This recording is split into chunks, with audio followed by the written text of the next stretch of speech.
21 ವರ್ಷಗಳ ಬಳಿಕ ಧಾರವಾಡ ತಾಲೂಕಿನ ಯಾದವಾಡ ಗ್ರಾಮದಲ್ಲಿ ಜಾತ್ರೆ ನಡೀತಾ ಇದ್ದು ಗ್ರಾಮಸ್ಥರೆಲ್ಲರೂ ಕೂಡ ಸಂಭ್ರಮ ಸಡಗರದಿಂದ ಪಾಲ್ಗೊಂಡಿದ್ದಾರೆ. ಸದ್ಯ ಇಡೀ ಗ್ರಾಮವೇ ಭಂಡಾರಮಯವಾಗಿದೆ.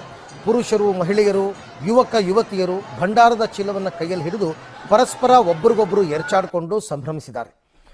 ಬೀದಿಗಳಲ್ಲಿ ನಡೆದ ಹೊನ್ನಾಟದಲ್ಲಿ ಯಾವುದೇ ರೀತಿಯ ಭೇದ ಭಾವ ಇಲ್ಲದೆ ಎಲ್ಲರೂ ಸಡಗರದಲ್ಲಿ ಪಾಲ್ಗೊಂಡು ಗಮನ ಸೆಳೆದರು.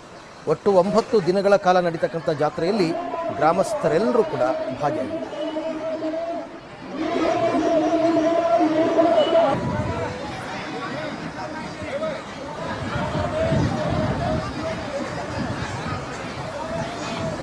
ನಾವೀಗ ಜಾತ್ರೆ ಭಾಳ ಚಂದ ನಡೆದೈತಿ.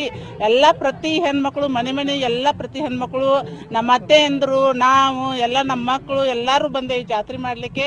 ಭಾಳ ಚಂದ ಖುಷಿಯಾಗಿ ಎಲ್ಲರೂ ಮಾಡ್ತಾ ಇದ್ದೇವಿ. ಇವತ್ತು 2ನೇ ದಿವಸ ಹೊನ್ನಾಟ, ನಾಳೆ ಒಂದು